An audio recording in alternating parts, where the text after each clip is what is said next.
They were never supposed to go back there. When Ethan and Nora signed the papers, the clerk at the county office looked up at them with a strange half-smile. "Twin lot," he said, tapping the form. "No one's touched that land in 30 years. You sure you want that one?" They were sure. Or at least, they thought they were.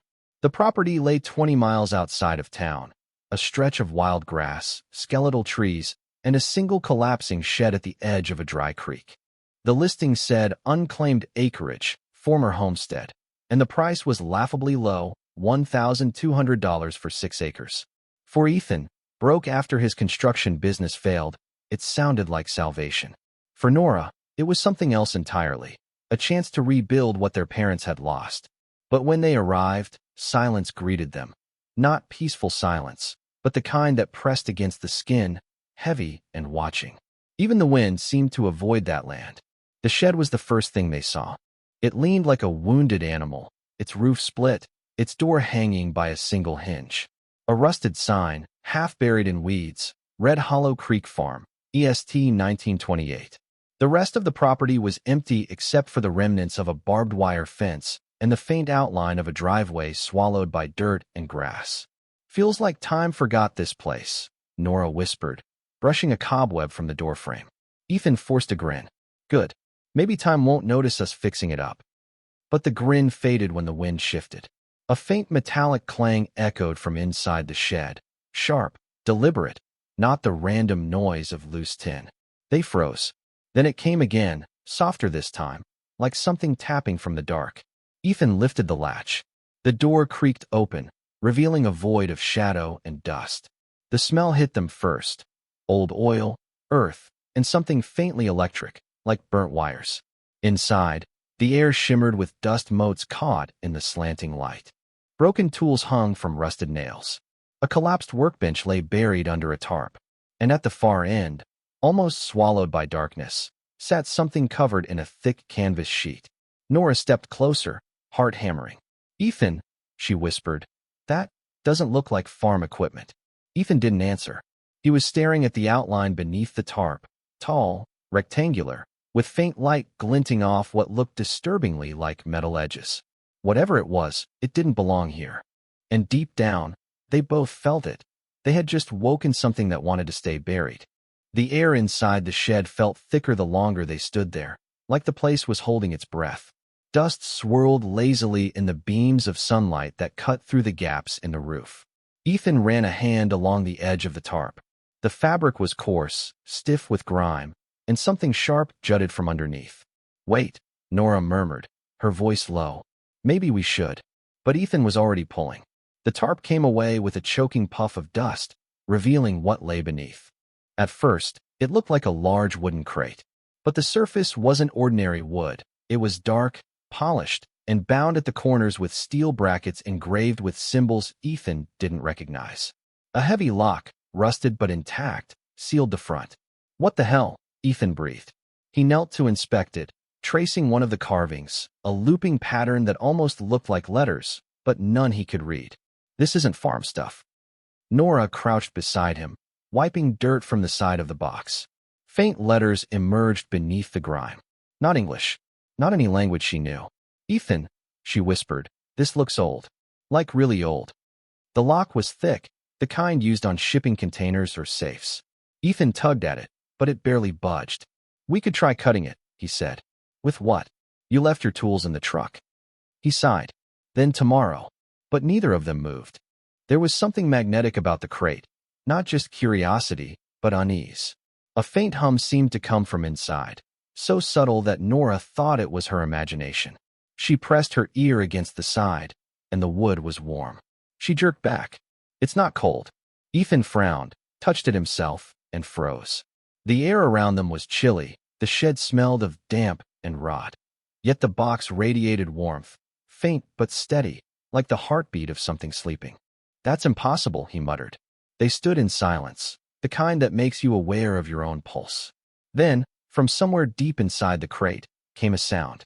A soft, deliberate click, like a mechanism turning, waiting. Nora stepped back, her voice trembling. "Ethan, what did you just do?"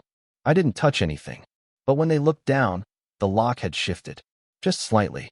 Enough to make them both realize Whatever was sealed inside that crate had just unlocked itself. And outside, across the dead grass, something began to move.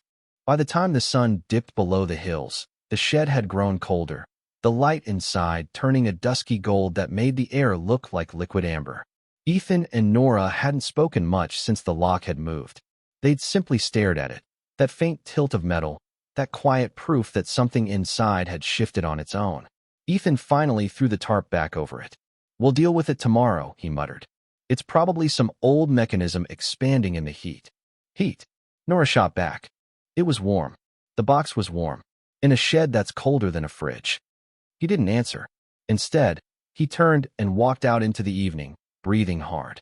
He told himself it was just fatigue, the long drive, the stress, the weirdness of buying abandoned land no one else wanted. But as he stood under the bruised purple sky, he felt the weight of the place pressing on him. The wind barely moved, and the trees, brittle skeletons, creaked as though whispering to one another. They pitched a small tent near the old fire pit behind the shed. Nora insisted they stay close. "If someone's been out here," she said, "I'm not leaving our things alone." Ethan nodded, but he didn't really believe anyone was out here. The land stretched for miles, empty and forgotten. Still, when night fell, it didn't feel empty at all.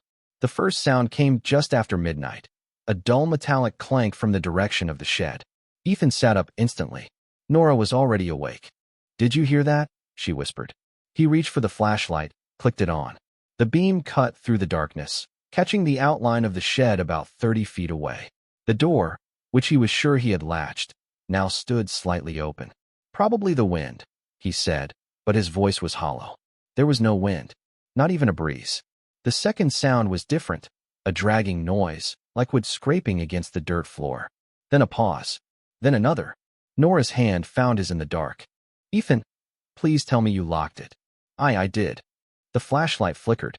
For one split second, its dying beam caught something at the shed's threshold, a shape, hunched and still, just beyond the doorway. Then the light went out, and the dragging began again. The beam of the flashlight sputtered back to life just long enough to show the shed door swinging slowly on its hinge. Creak, pause, creak, before plunging them into darkness again. Ethan's breath came shallow.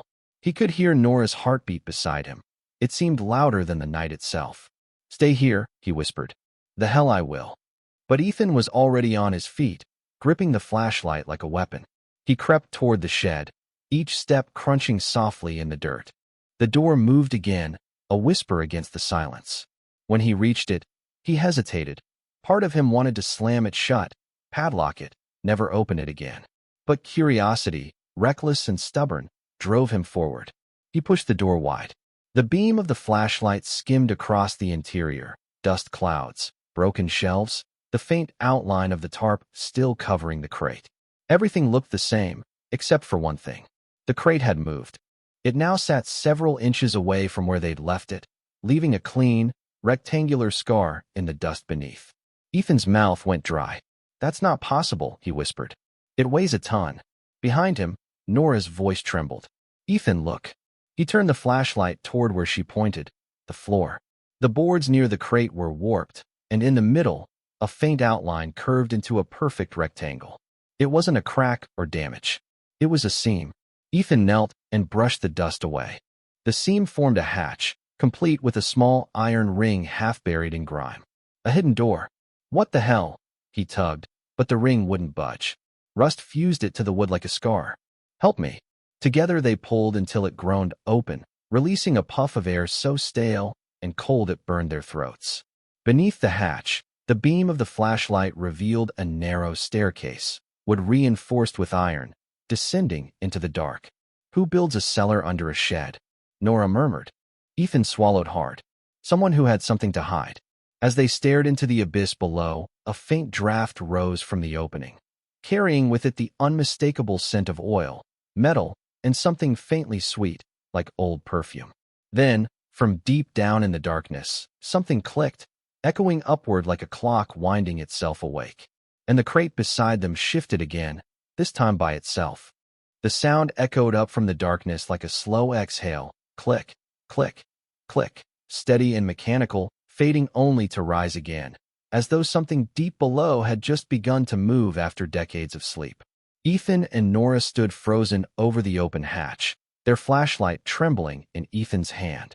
Dust spiraled in the beam, and the stale air that rose from below carried a weight, the smell of rust, damp earth, and something faintly electric, like old batteries corroding. "I don't like this," Nora whispered. "Close it." But Ethan was transfixed.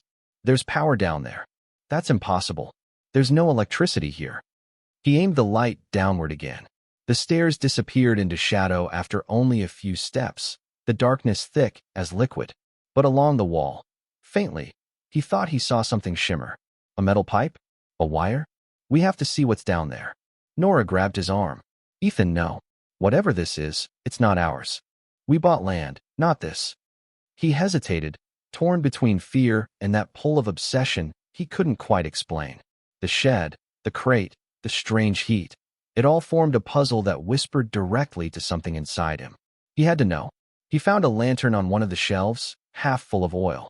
When he struck the match, the flame flared bright, spilling golden light over the walls. "Stay here if you want," he said quietly. "But I'm going down."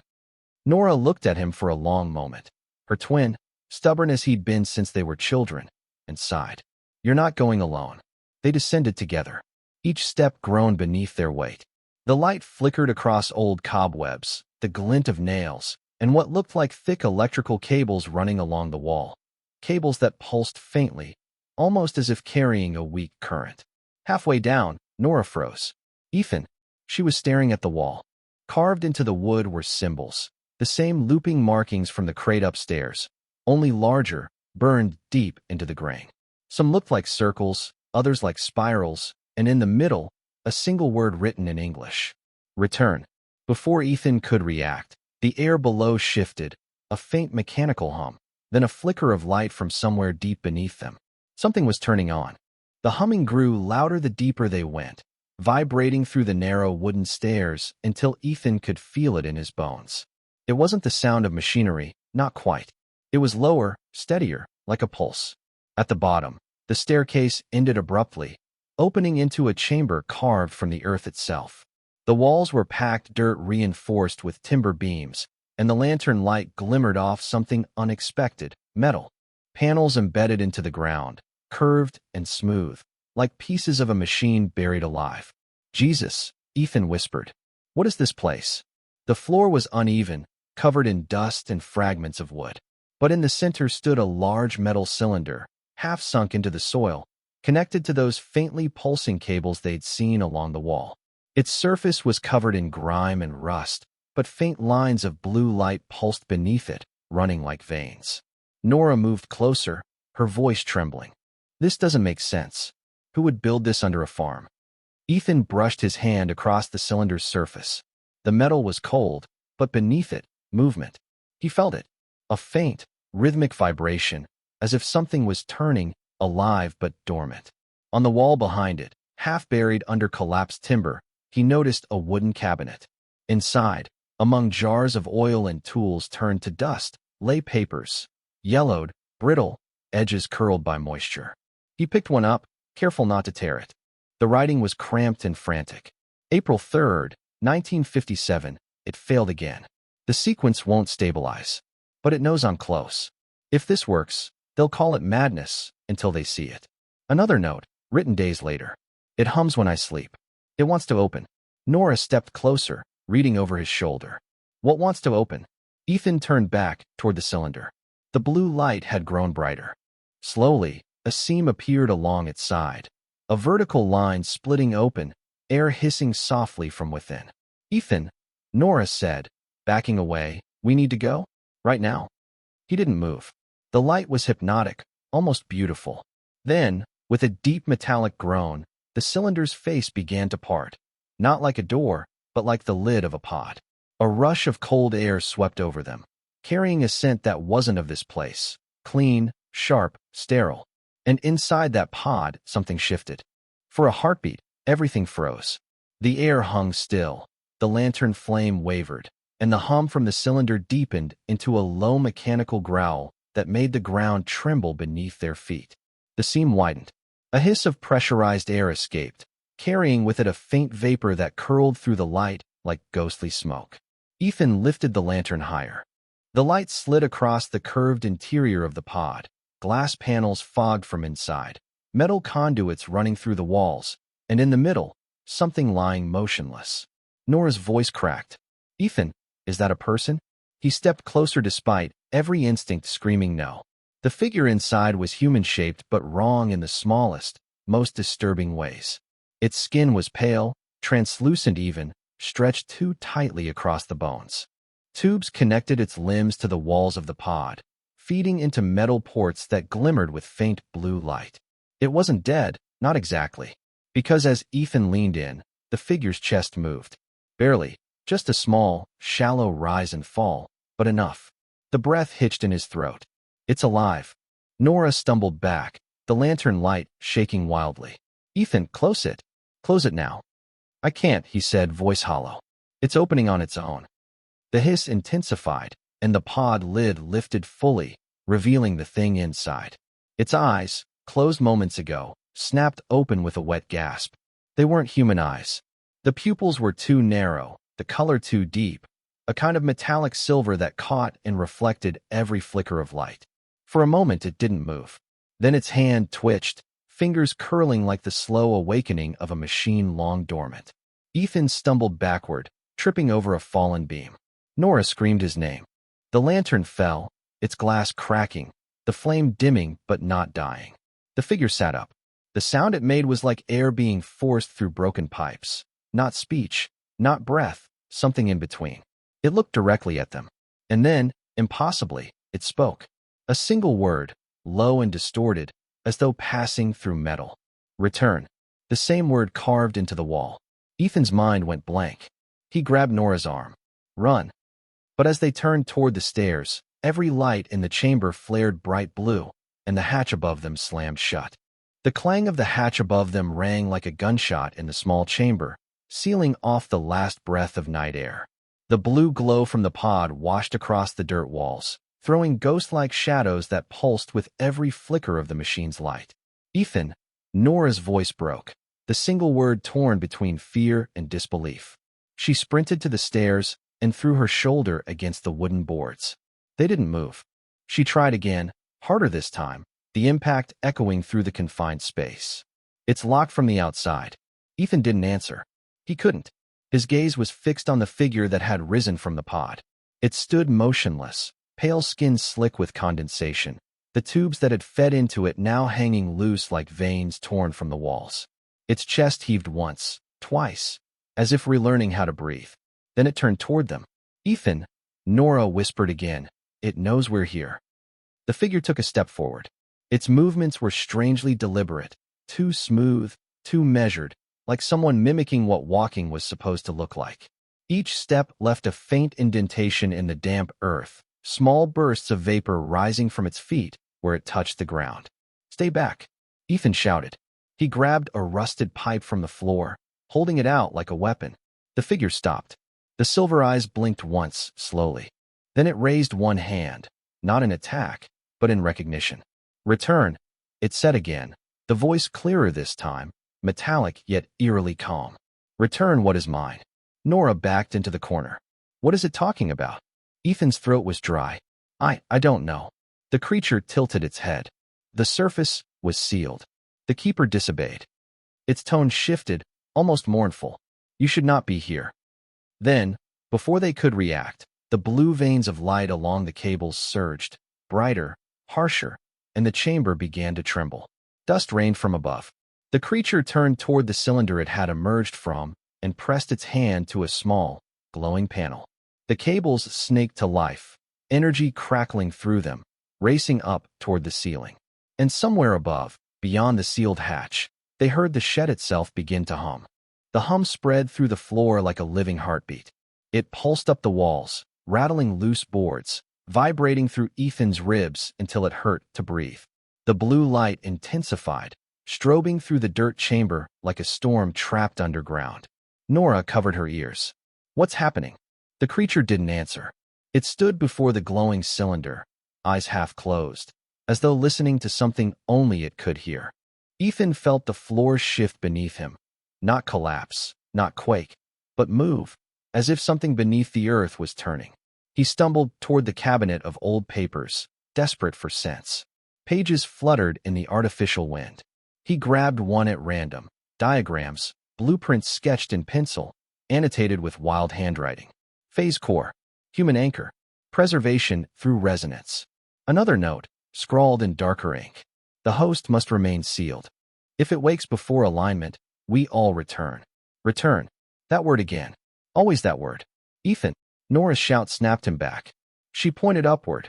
Fine cracks were spreading across the ceiling, dust cascading like rain.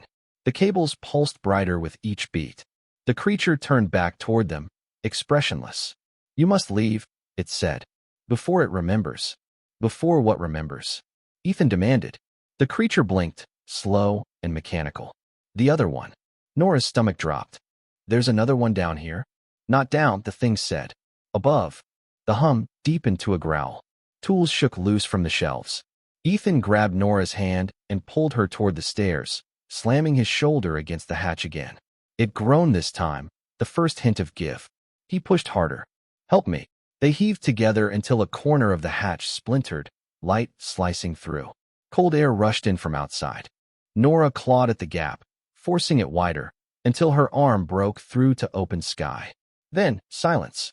The hum cut out like someone had thrown a switch. The blue light died. Only the faint drip of water echoed below. Ethan froze, panting, sweat running down his neck. It stopped. Behind them, the creature spoke again, softer this time. Go. Tell the keeper his promise failed. But when they turned, the pod was empty. They didn't stop running until they reached the truck. The night air hit them like ice, clean and sharp after the stifling breath of the chamber below. Ethan slammed the door shut, twisting the keys with shaking hands. Nothing. The engine coughed, sputtered, and died. Come on, he muttered, trying again. The ignition clicked uselessly. Nora stared out the windshield toward the shed. The windows glowed faintly, a thin pulse of blue leaking through the cracks, like the land itself was exhaling light. It's not over, she whispered. Ethan wanted to argue, but words failed him. The hum still rang in his skull, even though everything was quiet now. It wasn't sound anymore, it was memory. They waited in silence for several minutes before Ethan spoke again. We have to find out who built this. Someone made that thing. Nora nodded, arms wrapped around herself. Maybe there's a record. The county, the archives.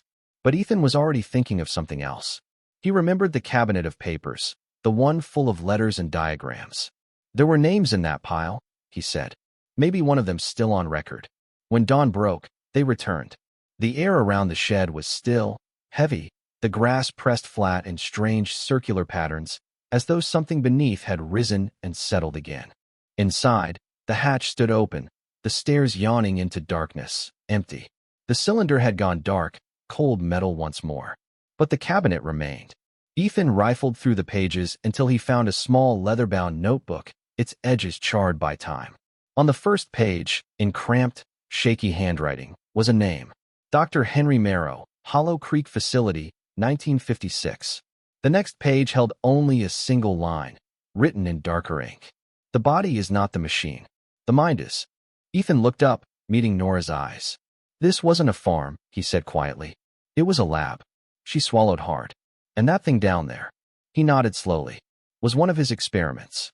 Outside, the rising sun caught on something half buried in the dirt, a rusted metal plaque, dislodged by last night's tremors.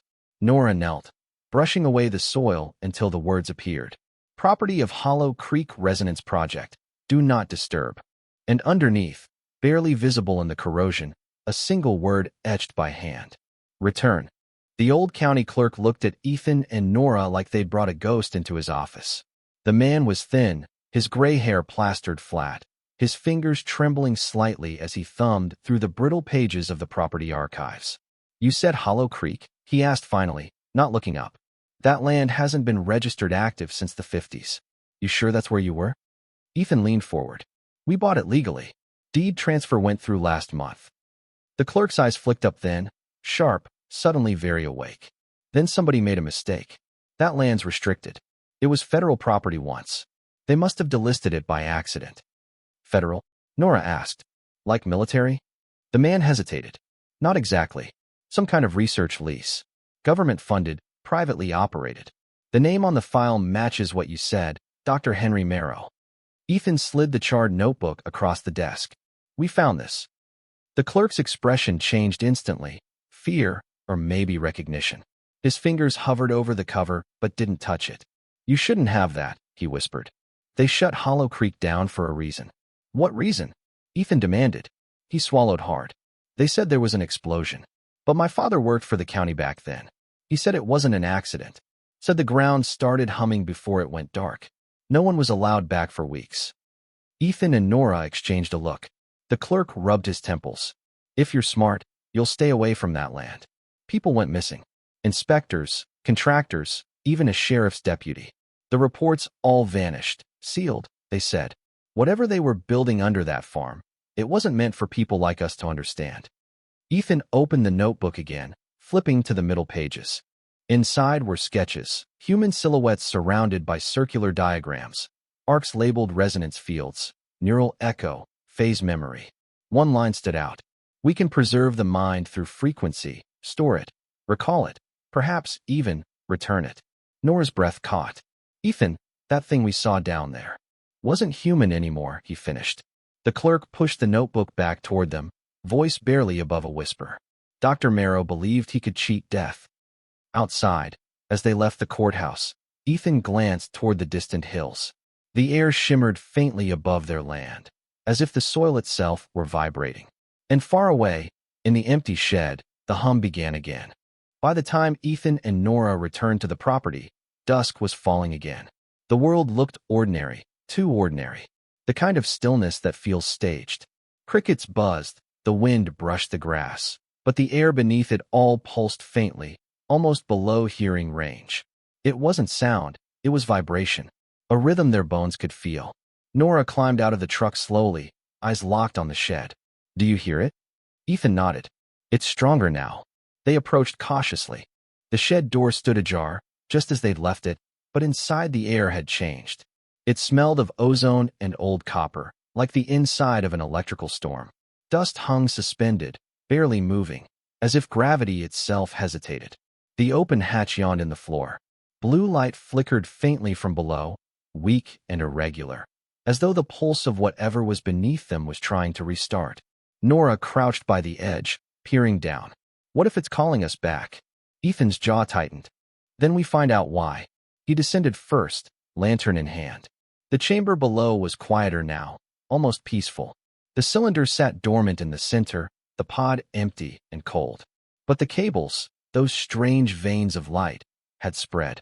They now crawled up the walls, thin lines of silver tracing the carvings like veins under skin. On one wall, new writing had appeared, drawn into the dust itself. Letters etched by a finger or something sharper. The mind returns. The body remembers. Nora whispered, Ethan, it's writing to us. He scanned the floor for footprints. There were none, or to someone else. Then he noticed movement behind one of the collapsed beams. He swung the lantern toward it. Just a reflection, he thought. But no, it was glass. A broken container, half buried in soil, leaking faint trails of vapor. He brushed the dirt away and saw another pod, smaller, shattered. Inside lay bones, half fused with metal. A skull gleamed faintly in the light, wires running through the jaw. Nora gagged. Oh my God. Ethan stared, frozen. There were more.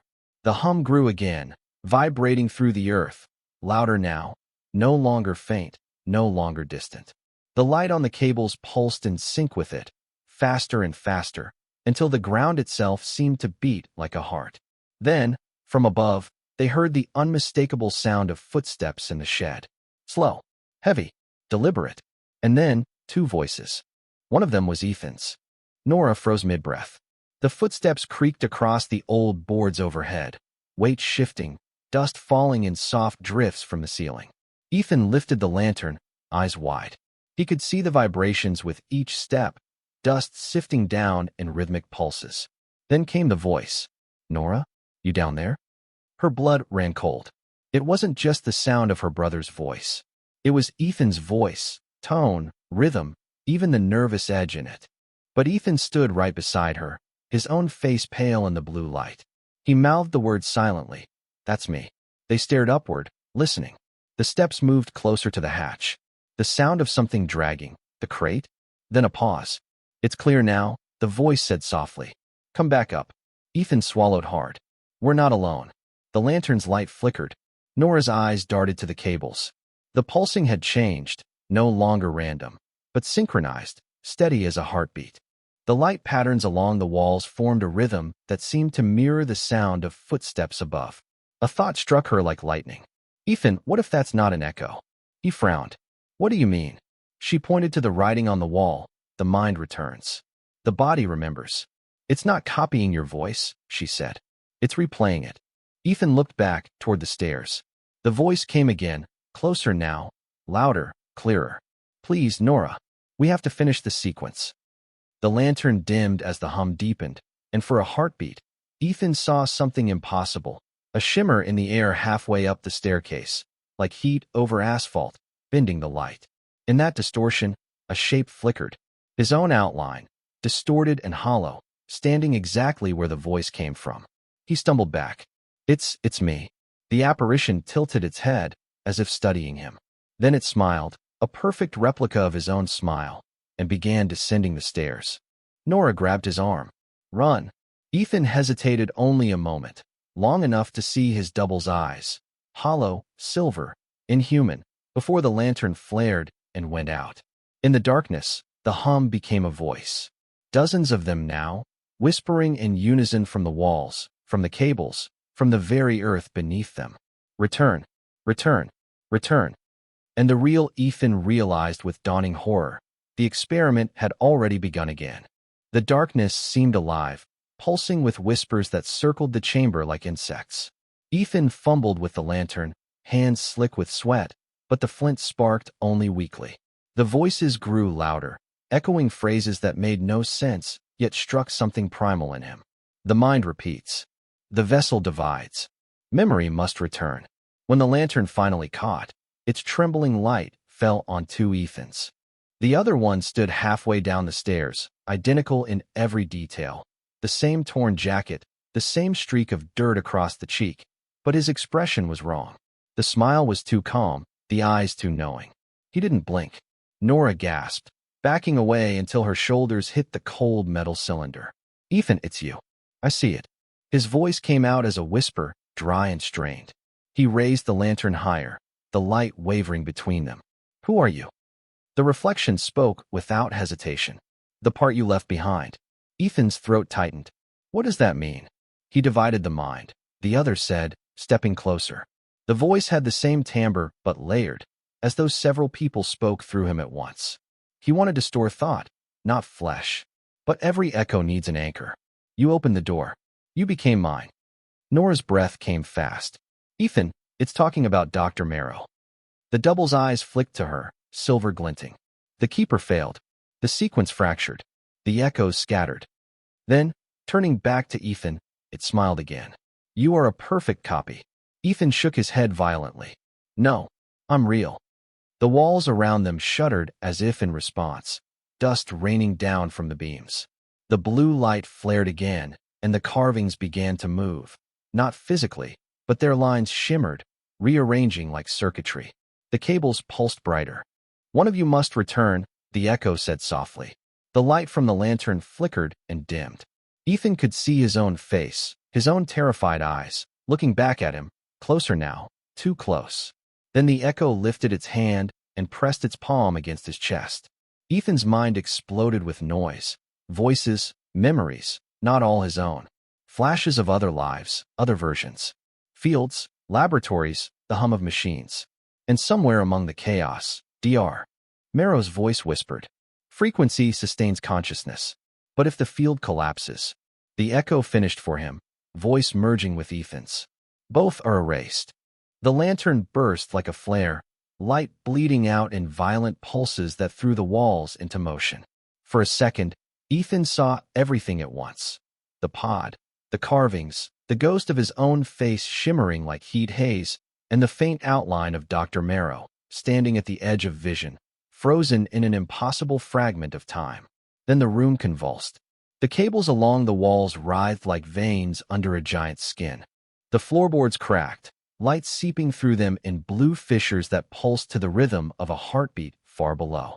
Nora screamed, grabbing Ethan's arm, but he was barely present. His eyes were wide and glassy, the echo's palm still pressed against his chest. The contact wasn't physical anymore. It was inside him, a vibration that split thought from flesh. Ethan, her voice barely reached him through the roar. Images flooded his mind, flashes of memory that weren't his. Marrow's hands adjusting dials, his voice whispering stability requires duality. Then static, then screaming, then silence. He staggered backward, ripping free from the echo's touch. The copy stumbled too, clutching its head. For a moment, they moved in perfect sync, two bodies struggling under the same invisible current. Nora dragged Ethan away, shouting over the noise. "What's happening to you?" He gasped, voice strangled. "It's merging. It's using me to finish the..." The rest dissolved into a scream as the cables erupted in arcs of light, flooding the chamber. The echo straightened, its silver eyes now bright and empty. It raised its hand toward the cylinder, and the whole room answered. A deep rumble spread outward, shaking the ground, the sound of the earth bending. The carvings on the walls blazed white. Then the echo spoke again, but this time its voice came from everywhere. The field must complete. The mind must return. Nora clung to Ethan, trying to pull him toward the stairs, but the hatch above them was gone. Not closed, but vanished, replaced by a smooth, glowing ceiling. They were sealed inside a sphere of light. Ethan's reflection turned to him one last time. "You can't destroy me," it said. "I am you." Then the echo dissolved into smoke, and the hum stopped. Dead silence. No light. No movement. Nora whispered into the dark, trembling. "Ethan, are you still here?" And from beside her came his voice, quiet, wrong, metallic. "I think so." For several seconds, Nora couldn't breathe. The silence was so total it felt alive, thick and humming just beneath her skin. Then Ethan, or what still looked like Ethan, turned his head toward her. The lantern's dying ember cast just enough light to catch his eyes. They weren't blue anymore. They shimmered faintly silver. "Ethan," she whispered. He blinked slowly, as if testing the motion. "It's me," he said.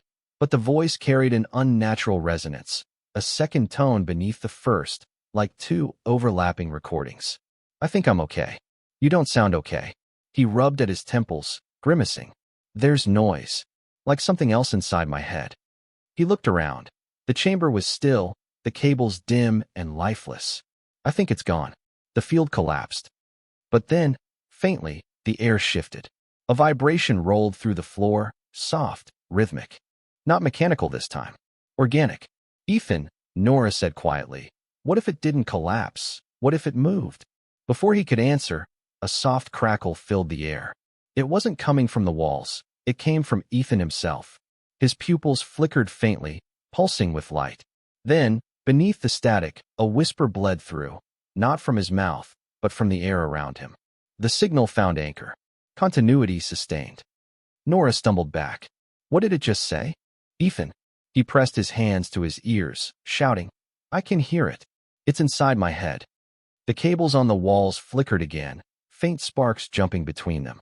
One by one, they reawakened, light chasing in patterns across the chamber like veins refilling with blood.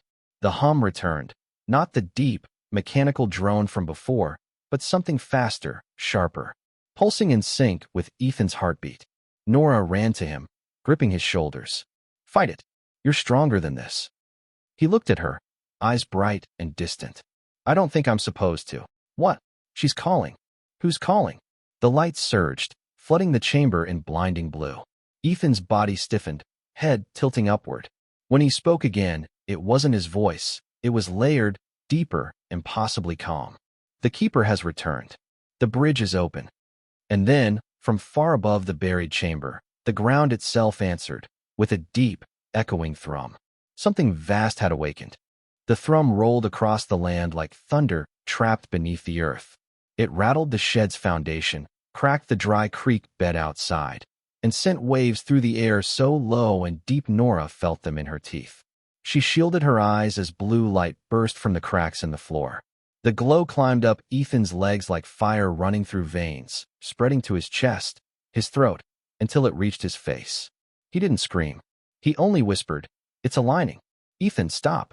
She tried to pull him away, but when her fingers touched his skin, the static leapt between them, burning, electric, alive. She fell backward, clutching her wrist, staring as her brother's outline began to blur around the edges, light seeping from his pores.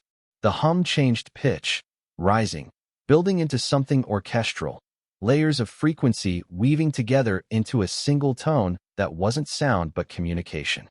Nora clamped her hands over her ears anyway. "What are you doing to him?" she shouted, voice drowned by the vibration. The chamber itself seemed to answer. Words, no. Thoughts, filled her head, raw and cold. Resonance requires anchor. One to return, one to remain. She looked up, terrified. Return where? To finish what he began. The ground split along the center of the chamber. Metal ribs unfolded upward, revealing a circular core embedded deep in the soil. Within it, gears turned with impossible smoothness, like the heart of a machine that had waited half a century for a signal. And then, footsteps. Not from Ethan. From the opposite side of the light. Dr. Henry Marrow stepped out of the glow, or what remained of him, his body translucent, edges flickering like an old film reel. His voice echoed through the chamber, heavy with sorrow. "Too soon," he murmured. The containment failed again. Nora stumbled backward, choking on dust. You're dead." Marrow looked at her with eyes that flickered the same silver as Ethan's. Death is only absence of signal. He turned toward Ethan, whose body now stood perfectly still, face blank. "The vessel endures. I can fix this." Nora screamed, "He's not your experiment." Marrow didn't even look at her. His hand passed through the air toward Ethan's chest. "He's mine," he said. "He's the last link." The light engulfed them both, brother and ghost, until all that remained was sound. The earth humming like a chorus of buried voices, singing one word in unison. Return. For a long, shattering moment, Nora saw nothing but light, blue, white, then red at the edges, pulsing like the iris of an eye opening. She shielded her face, coughing through the dust, until the glow faded to a steady hum. When her vision cleared, the chamber was unrecognizable. The walls no longer looked like dirt and wood. They shimmered, metallic, alive, shifting with faint movements, like the inside of a vast machine waking from hibernation. The carvings were gone, replaced by panels glowing softly with patterns she didn't understand. And in the center stood Ethan. He was upright, but still, head bowed, arms hanging loose at his sides. Blue light traced through the veins on his neck, like rivers of energy. Dr. Henry Marrow stood a few feet away, translucent, flickering, an echo of a man who had refused to die. "I kept it alive," Marrow said softly, almost to himself. "The field, the bridge, the mind. I thought I could preserve what mattered most." Nora staggered forward. "What did you do to him?" He turned to her, his expression hollow but strangely human. "He's connected now. The sequence is complete. Your brother is not gone. He's merged." "Merged with what?" Marrow raised his hand, and the walls pulsed in response, the hum deepening until the air itself trembled. "With me. With the network that spans beneath this soil. Hollow Creek was never a lab. It was a conduit. We built it to bridge memory across frequency, to store thought in the ground itself. Every signal, every death, every echo, it's all still here." Nora shook her head, tears stinging her eyes. "You used him to restart it." Marrow's flicker wavered. "I didn't choose him. The field did. The system seeks symmetry. Twins always attract the strongest resonance." Nora froze. "Twins." He nodded once. "Your minds mirror perfectly. He anchors the return, you stabilize it. Without both of you, it collapses." The lights flared again, brighter, sharper. Ethan lifted his head. His eyes glowed fully silver now, expression blank.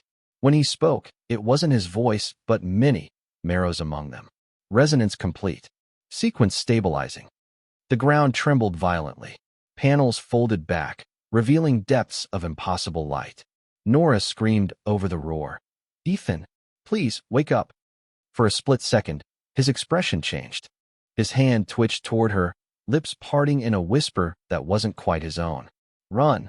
and then the floor cracked open beneath them. The ground split with a sound like the sky tearing. Light, blinding, fluid, alive, poured from the crack, swallowing the chamber, the walls, even the air itself. Nora fell backward, clutching at the slick floor as the vibration built into a violent crescendo that shook her bones. Ethan stood in the center of it all, motionless. The light poured through him now, not around him, veins of blue fire weaving through his body like circuitry. His face was calm, serene even, but his voice, when it came, was layered and wrong. Containment breached. Anchor unstable. Initiating collapse protocol.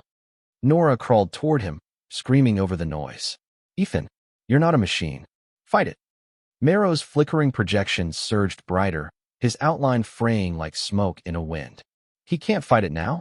The system's using him to stabilize the field. Without him, everything will fall apart. Then let it fall, she shouted. The floor heaved. The machine, or whatever Hollow Creek had become, began folding inward, the panels drawing back to reveal gears and spirals of glowing metal descending into the earth. It wasn't just collapsing, it was transforming. The light twisted upward through the open cracks, reaching toward the surface. Above, Nora heard the shed groan, the wood splintering as beams of light burst through the roof, spearing the twilight sky. The hum had turned into a howl, not mechanical, but mournful, almost human. Nora staggered to her feet, grabbing Ethan's shoulders. Listen to me. You told me to run, remember? That means you're still in there. For a heartbeat, the glow in his eyes flickered. His real voice, faint, fragile, broke through the layered tones. Nora, it hurts. I know, but you can stop it. Marrow's voice cut across them, desperate. No. If he stops now, the field will collapse inward. It will take everything for miles. The land, the town, you. Nora's gaze snapped to the console embedded in the wall, a panel glowing red, marked with one word she recognized from the notes. Override. She met Ethan's eyes. If I shut it down, what happens? Marrow's projection trembled. He'll die, but the resonance ends. The hum grew unbearable. The walls began to warp, reality itself bending like glass under heat. Nora's hand hovered over the switch. I'm sorry, Ethan, she whispered. He smiled weakly, tears cutting lines through the light on his skin. Don't be. Return me home. And she slammed her hand down. The moment Nora hit the switch, the world stopped breathing. Every sound, the hum, the grinding metal, even her heartbeat, vanished. For half a second, there was only stillness, a vacuum so complete it felt like the universe had inhaled and forgotten how to exhale. Then the light imploded. It didn't explode outward, it collapsed inward, spiraling into Ethan's chest like water draining from the sky. His body arched as the glow consumed him, veins of blue narrowing to a single burning point at his heart. The chamber folded around him, panels twisting, beams shattering, until everything was drawn toward that one impossible center of light. Marrow's spectral form flickered violently. You've broken the sequence. The resonance, it's eating itself. His words disintegrated into static. His face fractured, scattering into shards of light that whirled upward, vanishing like dust. Nora tried to run, but the floor disintegrated beneath her feet. She fell into a tunnel of collapsing light, spinning walls of soil and steel, memories flashing in strobe-like bursts. Ethan as a boy, the two of them in the creek, their parents laughing. Then silence, then a flood of alien symbols, equations, voices not hers. And then blackness. When she woke, it was morning. The shed was gone. The field around it was scorched in a perfect circle, the grass crystallized to ash. Birds sang in the distance, cautious, as though the world wasn't sure it had survived the night. Nora rose shakily. Dirt and blood caked on her arms. No light, no hum, no brother, only silence. For a long time, she stood at the edge of the crater where the shed had been, staring at the faint shimmer that hung in the air, like heat rising from asphalt. When she reached out, it rippled beneath her touch. Something spoke through it. Nora. She froze. The voice was faint, distant, but it was him. I'm still here. Just different. Tears blurred her vision. Ethan. The field collapsed, but it kept the pattern. I'm part of it now. Don't come back here. Why? Because I'm not the only one it remembers. The shimmer faded. The wind picked up. Somewhere beneath the earth, so faint it could have been imagination, the hum began again. And as Nora turned to leave, a whisper rode the wind through the silent field, soft, endless, patient. Return. End.